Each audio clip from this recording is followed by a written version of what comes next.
So here are the bits and pieces that we're going to need to make our memo pegs.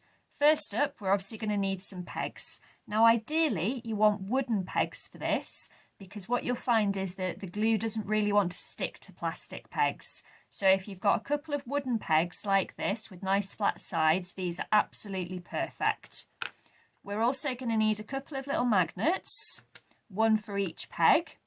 Going to need some scraps of pretty paper. I've got some wrapping paper and some papers from magazines here. So you can use colourful magazine pages, a picture from a newspaper that you like, old wrapping paper, anything you've got lying around. I'm also going to add some little buttons to mine, but you don't have to do this. You can just use the paper if you like, if you haven't got any spare buttons, or you could add sequins or anything else you've got lying around. We're going to be using PVA glue to stick everything together. So this is white glue. So it comes out of the tube white, but it dries clear. So it doesn't matter if we have any spills with that. We're also going to need a pair of scissors for cutting our paper and a pencil to draw the shape. So let's get going. To start off with, we need to know what size to cut our paper to. And to do that, the best thing to do is turn it over so it's face down, so the pretty side is down, and then put your peg on top and just draw around it. And the one side that we're going to draw around is the flat side. So not the side that's got the split and the hinge in it. We need to leave those clear, but we're going to work on the flat side.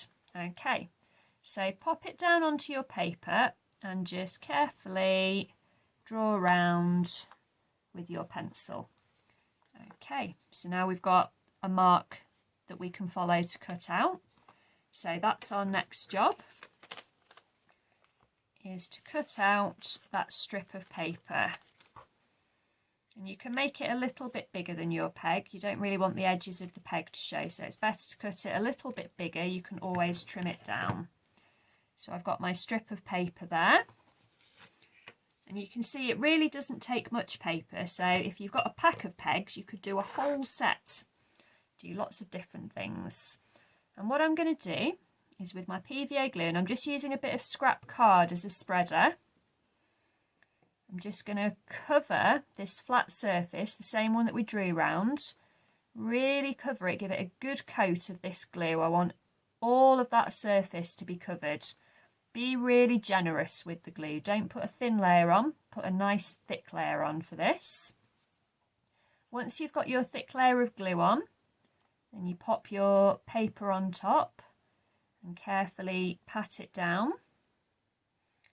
That's it. And you can see I've cut mine a little bit bigger than the peg so that it shows over the edges. That's okay. Once it's dry, I can trim that down, or I can just leave it. If you've got very soft paper, you might be able to fold the edges over. Mine's a bit stiff, it doesn't want to do that. So that's the main part of the decoration done. The next step is if we want to add any embellishments. So having a look at my buttons, I think it might look quite nice with a purple button on. So again, using my glue, I'm going to put a really nice big dollop of glue on, and I'm sticking my button towards the bottom. So if we have a look at the side of the peg, this is the squeezy bit, this is where it opens up, and I'm putting my embellishment, my button, down towards the bottom, kind of roughly where the bottom of the hinge is if you look at the side.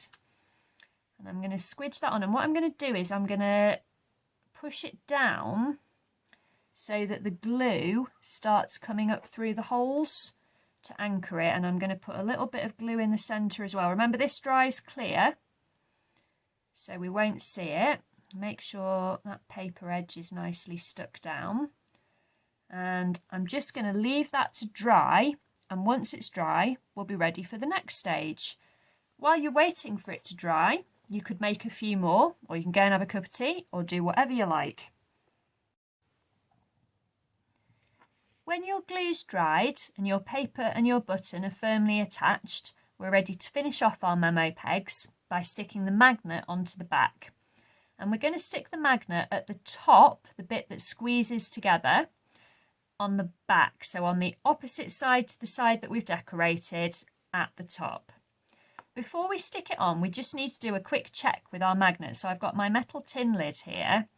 Now one side will stick and one side will just slide off. So if I look at my magnet, the smooth side sticks to the tin and the side with the little dimple in it doesn't stick. And we need to make sure that the smooth side, the magnetic side, is facing outwards so that when we attach it to the fridge or wherever else you're going to put your peg, it's going to hold and not just fall off. Now, I'm going to use my glue gun to stick my magnet on, but you can use the PVA glue, same as we did for decorating the front. If you're going to use the PVA glue, make sure you use loads and loads, really use a lot of glue and make sure that it dries really thoroughly before you try and use your peg. So I've put my hot glue on. I'm popping my magnet on with the smooth side outwards because that's the bit that's going to stick.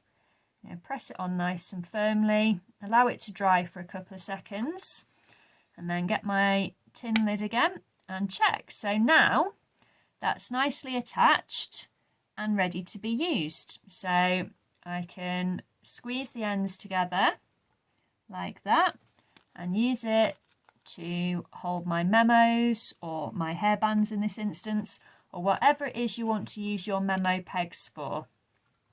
So if you've got a few pegs, you could do several in either coordinating designs or lots of different designs.